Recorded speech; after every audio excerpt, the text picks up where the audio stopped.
My daughter. Didn't visit me for 10 years, until she needed a place to stay. The knock came at 9 in the evening. I was at the kitchen table with a glass of water, and the electric bill spread flat under the overhead light. The sound was soft but insistent. 3 taps that stopped and then returned after a pause, as if the person outside was gathering courage between attempts. I folded the bill along its crease and set it aside. The hallway was dim. I had not turned on the porch light because I was not expecting anyone. When I opened the door, she was standing with one hand still raised and a duffel bag at her feet. It took me a moment. 10 years will do that. Her hair was shorter and darker than I remembered, pulled back tight against her skull. Her face had thinned in a way that made her cheekbones sharp and her eyes larger. She was wearing a long coat that looked expensive but had a stain near the hem. She did not smile. She looked at me with the same expression I had seen on her face when she was 12 and had broken something she thought I would be angry about, waiting for judgment. I said her name. She nodded and picked up the bag. I stepped aside and let her in. She walked past me into the living room and set the bag down beside the couch. I closed the door and followed her. The house was quiet, except for the low hum of the refrigerator in the next room. She stood with her arms crossed, looking around as if she were cataloging what had changed. The couch was the same. The coffee table was the same. The photograph of her mother on the mantel was the same. I had not moved much in 10 years. She turned to face me and opened her mouth, then closed it again. I waited. She had come here for a reason, and I was willing to let her arrive at it in her own time. Finally, she said she needed a place to stay. Just for a little while. She said it quickly, as if speed would make it easier. I asked if she was all right. She said yes, but the way she said it told me she was not. I asked if she was in trouble. She shook her head. I asked if she was safe. She hesitated, then nodded. I told her she could stay as long as she needed. She looked at me with something close to disbelief. I think she had expected resistance or conditions or at least questions. I had none that could not wait. I told her the guest room was upstairs, second door on the left. She picked up her bag and went. I heard her footsteps on the stairs, and then the creak of the door, and then nothing. I returned to the kitchen and sat down with the bill. I did not finish looking at it. I sat there with my hands flat on the table and thought about the last time I had seen her. It had been at her mother's funeral. She had stood on the far side of the grave and had not spoken to me. After the service, she had left without a word. I had not heard from her since. No calls, no letters, no messages through mutual acquaintances. For a while I had tried to reach her, but the numbers I had were disconnected and the addresses returned mail. Eventually I stopped trying. Not because I stopped caring, but because I understood that she had made a choice, and I had to respect it, even if I did not understand it. Now she was upstairs in the room that had been hers when she was young. I wondered what had brought her back. I wondered what had happened in the 10 years between.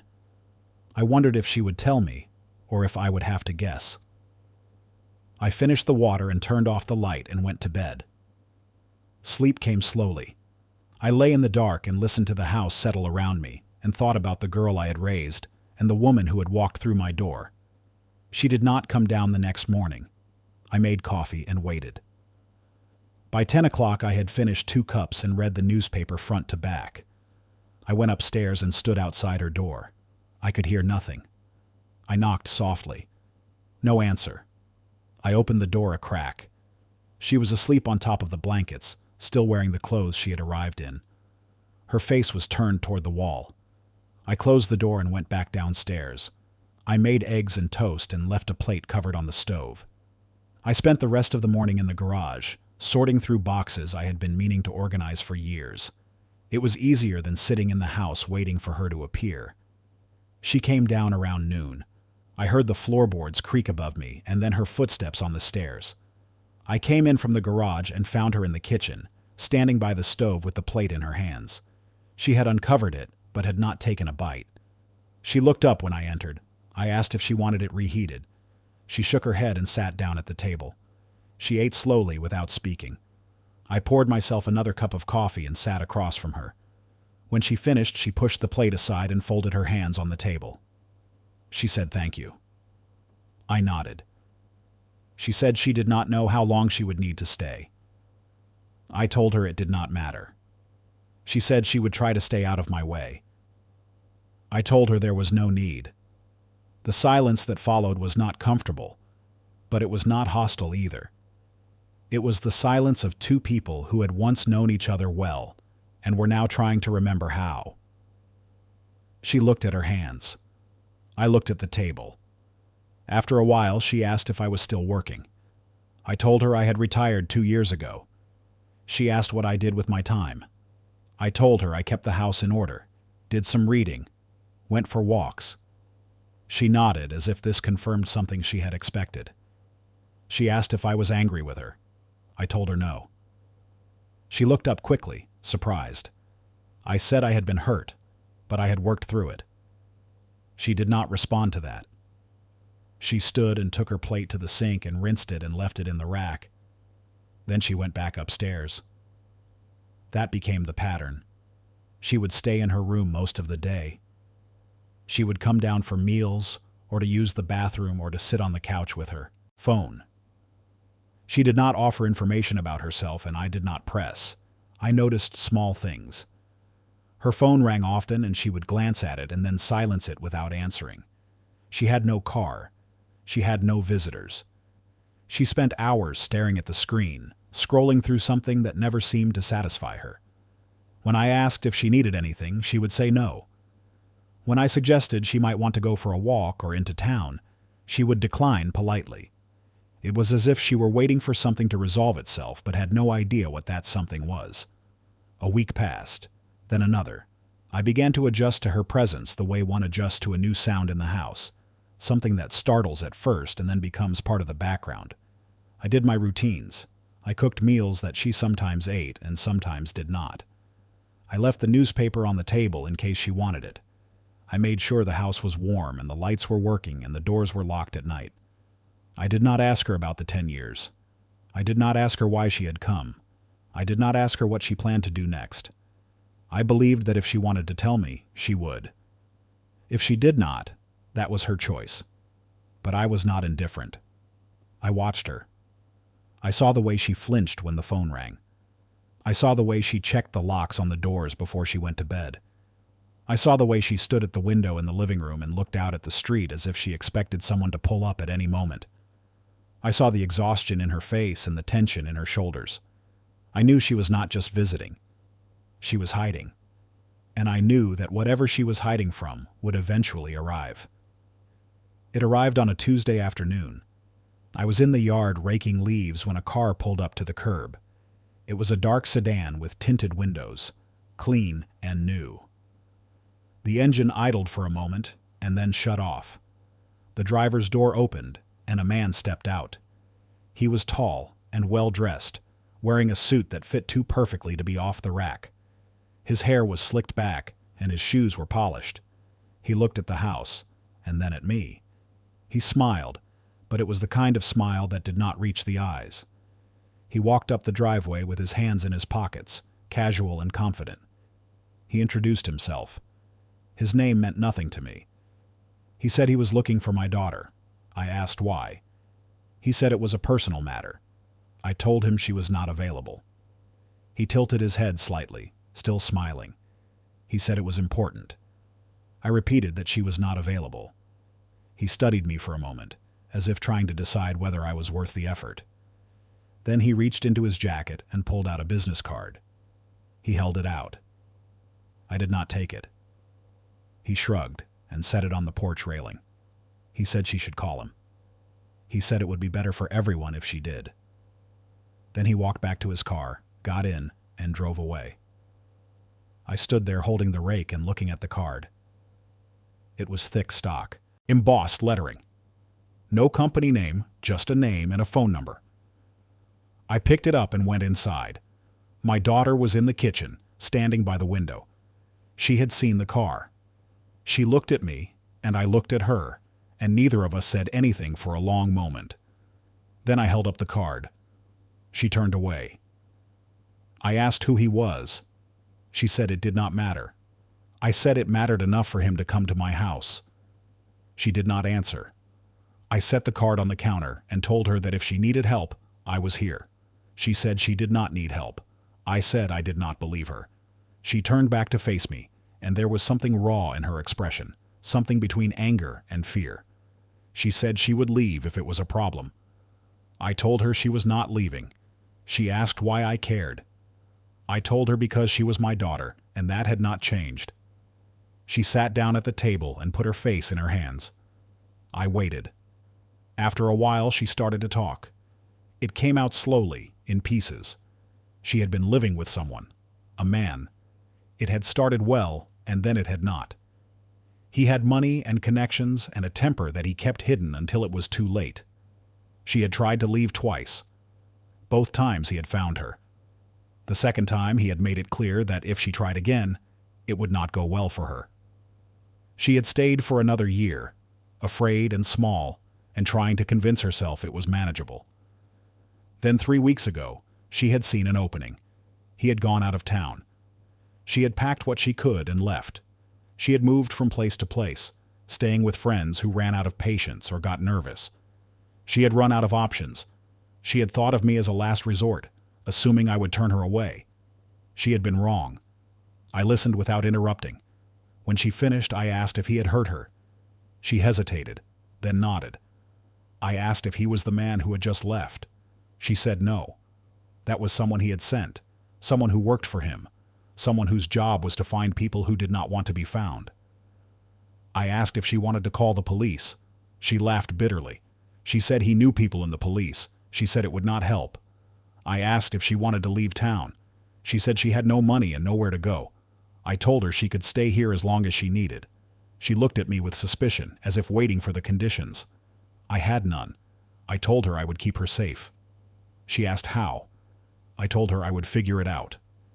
That night I sat in the living room with the lights off and thought. I had spent most of my career as an accountant, managing numbers and audits and compliance. I was good at finding patterns and inconsistencies.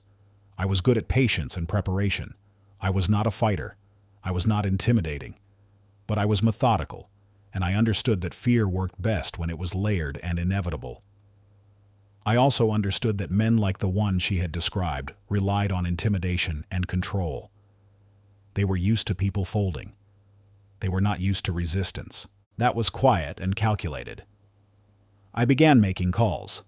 Old colleagues, people I had worked with over the years who had moved into law or security or private investigation. I explained the situation in vague terms, asking for advice rather than help. I learned what I needed to know.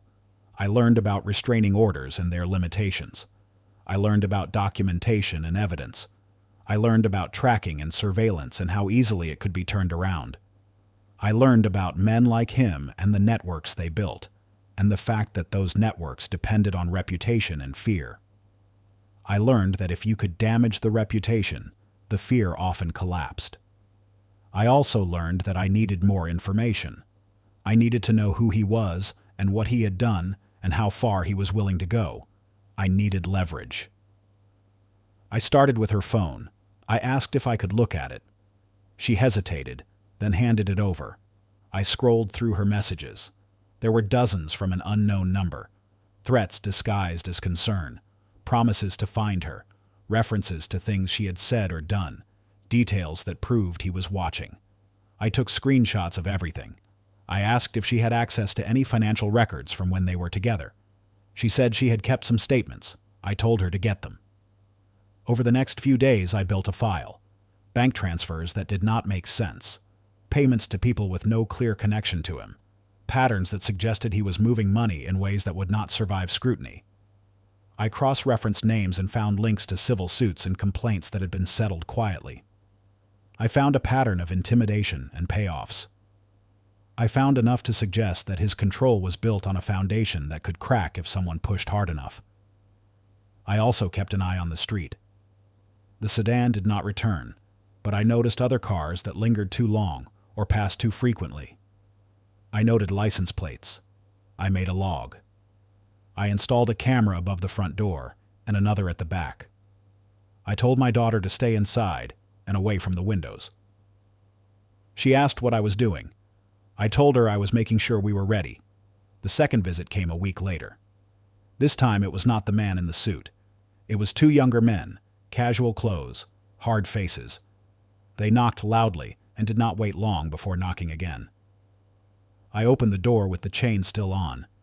They said they were looking for my daughter. I said she was not here. They said they knew she was. I said they were mistaken. One of them smiled. He said they could wait. I told them they were on my property, and if they did not leave, I would call the police. He laughed. He said the police would not help. I said I would call them anyway. He stopped laughing. They looked at each other, then back at me. Then they left. I called the police after they drove away. I filed a report. I gave descriptions and plate numbers. The officer who took the statement was polite but skeptical. He said unless they had done something, there was not much he could do. I said they had trespassed. He said he would note it. I asked if he could increase patrols in the area. He said he would see what he could do. I did not expect much, but I wanted the report on record. I wanted documentation. That night, I sat my daughter down and told her we needed to be strategic. I told her I had gathered information, but I needed her help to use it. I asked if she would be willing to make a statement, something formal and notarized, detailing what had happened. She said she was afraid. I said I understood, but that fear was what he relied on. I said if we could build a case, if we could show a pattern, we could force him to back off. She asked how. I told her I was still working on that. I reached out to one of the private investigators I had spoken with. His name was Marcus. He was retired but still took consulting work. I met him at a diner on the edge of town. I brought the file. He went through it slowly, making notes. When he finished, he looked at me and said I had done good work. I asked if it was enough. He said it depended on what I wanted. I said I wanted him to leave her alone. He said that would require pressure. I asked what kind. He said the kind that made it clear the cost of pursuing her was higher than the benefit. I asked how. He said he would make some calls. 3 days later, Marcus called me back. He had spoken to people. He had learned more. The man my daughter had been with was not just controlling, he was connected to some business interests that existed in legal gray areas. Real estate deals that skirted regulations. Partnerships with people who did not like attention. Marcus said if those connections were exposed, it would create problems. I asked if he could expose them. He said he could help, but I would need to be involved. I said I was. Marcus walked me through the process. We would compile everything into a dossier. We would send copies to the right people. Journalists who covered financial crime, regulatory agencies, civil attorneys who had tangled with him before. We would not make threats. We would simply ensure that the information was in the hands of people who could act on it. Marcus said the goal was to make him too busy defending himself to worry about my daughter. I asked if it would work. He said it depended on how much he cared about his reputation. I said I thought he cared a great deal. We spent a week preparing. I drafted summaries. Marcus verified facts and identified recipients. My daughter wrote her statement and had it notarized. We included copies of the messages, the financial records, the pattern of behavior. We included affidavits from 2 of her former friends who had witnessed his behavior. We made sure everything was clean and factual and undeniable. Then we sent it. The response was not immediate. For the first few days, nothing happened. Then Marcus called. He said one of the journalists had followed up. Then a regulatory agency opened an inquiry. Then an attorney who had settled with him before reached out asking questions. Marcus said it was working. I asked what would happen next. He said the man would realize he was under scrutiny and would likely pull back to protect himself. I asked if he was sure. He said nothing was certain, but the odds were good. I waited. My daughter waited. The cars stopped appearing on the street. The calls to her phone stopped. A week passed, then 2. She began to relax, though not completely.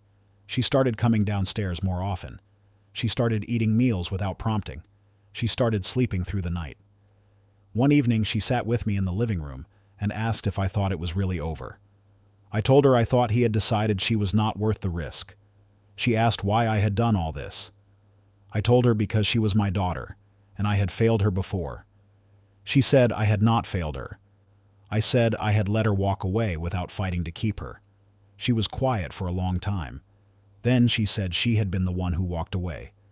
I said it did not matter. I said I should have tried harder. She said maybe we had both made mistakes.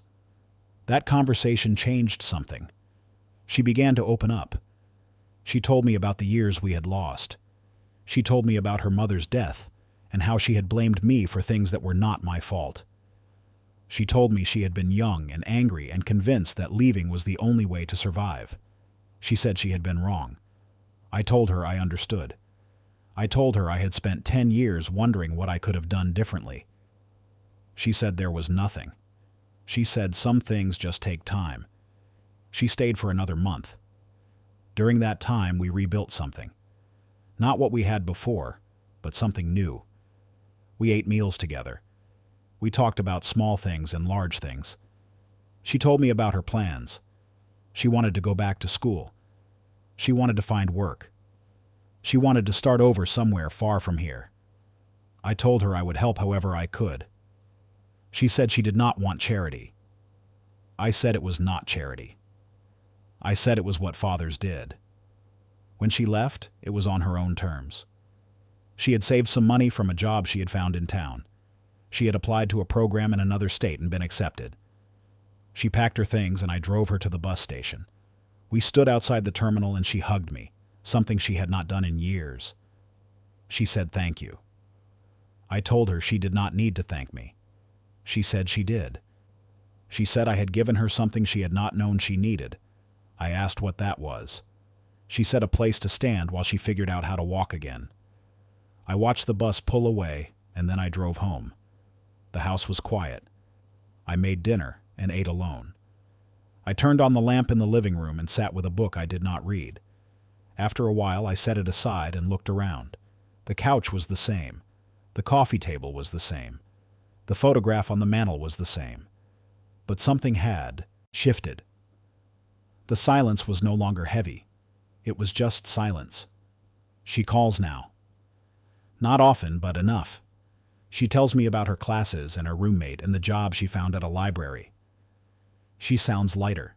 She sounds like someone who is finding her way. I listen and I ask questions, and I tell her I am proud of her. She says she is proud of me too. I do not know what she means by that, but I do not ask. Some things do not need explaining. I think about those 10 years often. I think about the mistakes I made and the chances I missed. I think about the night she knocked on my door and the choice I made to let her in. I think about the work it took to keep her safe and the work it took to let her go again. I think about the man who tried to control her and the system that protected him until it did not. I think about the fact that justice is not always loud or dramatic. Sometimes it is quiet and methodical and built on preparation and patience. I also think about forgiveness, not the kind that erases the past, but the kind that acknowledges it and moves forward anyway. My daughter and I will never get those 10 years back. We will never undo the hurt or the distance. But we have this. We have a connection that was broken and then repaired, not perfectly, but honestly. We have the knowledge that we both tried and that trying mattered. I still live in the same house. I still keep the same routines. But I leave the porch light on now, just in case. Not because I expect her to return, but because I want her to know that if she does, the door will open. I want her to know that forgiveness does not mean forgetting. It means understanding that people grow and change, and sometimes the person who hurt you is also the person who can help you heal. I do not know what the future holds. I do not know if she will visit, or if we will grow closer, or if the distance will return. But I know that I did what I could when it mattered. I know that I chose patience over anger and strategy over impulse. I know that I gave her a place to stand and the space to walk, and I know that sometimes that is enough. The last time we spoke, she told me she was thinking about coming back for a visit. She said she wanted to see the house again. She said she wanted to sit at the table and have coffee and talk about nothing in particular. I told her she was welcome anytime. She said she knew. Then she said something that I have thought about every day since. She said that when she knocked on my door that night, She had expected me to turn her away.